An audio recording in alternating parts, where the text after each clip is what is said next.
Hello, Dr. Mike here again, and during this session I'd like to talk with you about something that, a topic of stress management that I feel is probably the most foundational, the most fundamental, and the most important topic that if we can pull into our way of being can have the biggest effect on everything we do. And I mean that literally. It has an effect on every part of our lives.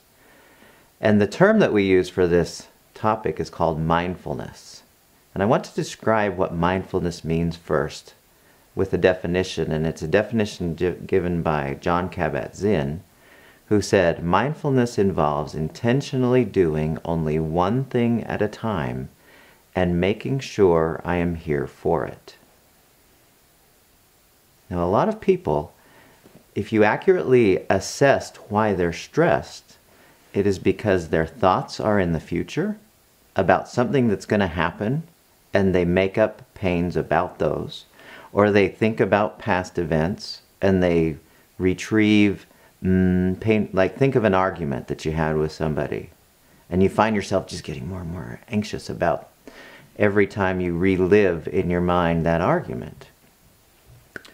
Well, we decided in an earlier session that the truth about stress is we're never really in stressful situations.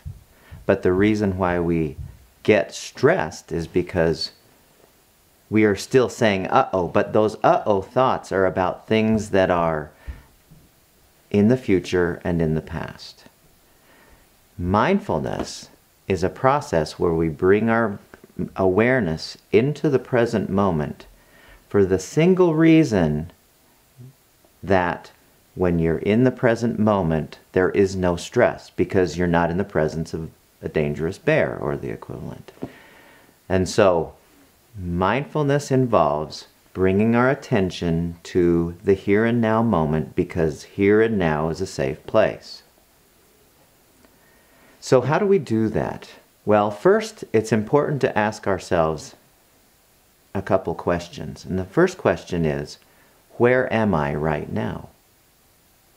And the correct answer to that every time is, I'm here. Where am I not?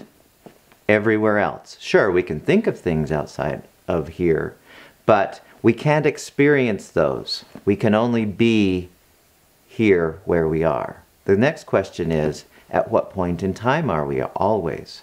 At what point, what is the point, the name of the point where we always, when we always are? And that is now. We cannot experience our own future. We cannot experience our own past. We can only experience directly here and now. When we make up stuff about what's not happening here and now, that's when we add those uh-oh threat thoughts into the mix, and our physiology, not knowing that that's not really happening, turns on the stress response. And so what we want to do is ask ourselves, how do I bring myself to the present moment? How do I bring myself to here? How do I be mindful? And the answer to that is we put our attention on our senses, because our senses can only experience what's happening here and now. You can't hear something from yesterday. You can't taste yesterday's dinner. You can't see tomorrow's flight of geese flying over. You can only see them as they're happening now. And so when we put our senses, our awareness, into our senses, it brings us to a place of here and now. So that's the first thing we do, is we say, what am I sensing now? And that's just observing. I notice I'm sensing, I'm hearing this now. I'm tasting this now. What's going on with what I'm seeing now? And as we do that, it brings our mind here, and there's no threat here and now. The next thing we do, so there's 4 steps to getting ourselves to this mindfulness place. The first thing is we stop. And stopping simply means turning off all of those thoughts about what's not happening and what's not here.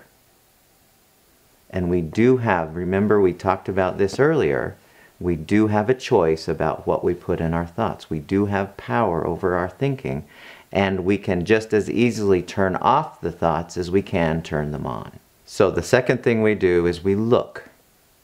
First we stop, then we look. And what look means is we put our awareness directly onto any sensory data that comes to us through our 5 or other senses. And that's noticing.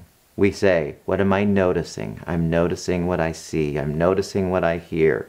I'm noticing what my physical sense is telling me.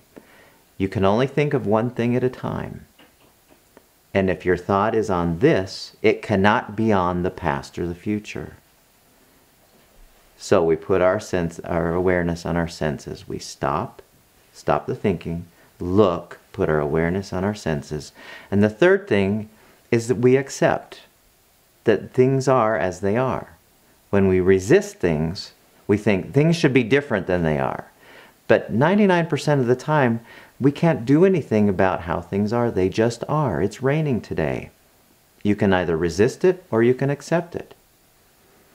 When our sensory data comes in, we can either resist it. Oh, I don't like that it's really sunny and warm today. Or we can accept it. Isn't it great that it's sunny and warm? What we're doing again is eliminating the threat thought. So we stop, we look, notice, we accept, kind of embracing. And the fourth thing we can do, which really makes life happen in a more joyful sort of way, is what we call savor. We stop, look, accept, and we savor. And the best way to understand savoring is, with mindfulness, the stopping and looking is, I'm stopping to smell the roses. Savoring is, you stop to enjoy the smell of the roses. So you take it to the next step up and you say, this is great and I'm just going to enjoy the heck out of it. I'm just going to have the most beautiful experience possible with it. I can either do that or I can resist it.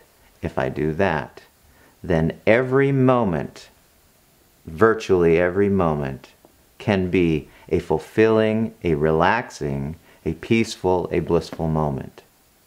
And that's what we get when we really practice being mindful, is we get happiness and joy rather than resistance and anger and frustration. And it doesn't matter how many things are on our plate. You might have an enormous plate of busy lives. But if you're mindful with them, what you do is, in each moment, if you're driving, drive and enjoy it. When you're at the soccer match, be there. When you're at the meeting, be there. When you are getting ready to fall asleep, then just be there. That's why people have a hard time falling asleep, is because their minds are so focused on future and past. And when you do these 4 steps, your body will go, oh, I love sleeping. I'm just going to savor it. And then you drift off to sleep. So mindfulness is the master key to stress management and, I think, personal happiness. So the 2 oils that can help with being more mindful are In Tune and Citrus Bliss. And you can apply those in the same way you would all the others. So the challenge that I would offer to you in relation to mindfulness would be to, in every instance, take a moment, just catch yourself, and then stop the thinking from happening. You might be driving, and you find yourself just gripping the steering wheel because you're thinking about everything that happened. And then in that moment, just stop and catch your thoughts, and then start observing what is in your environment. It might be, what's directly ahead of you or around you. Or there might be a beautiful sunset. You go off to the side of the road and watch it. And then accept that this is how reality is for you right now, and then enjoy it. And watch how your emotions change, and subsequently your physiology changes as you go there.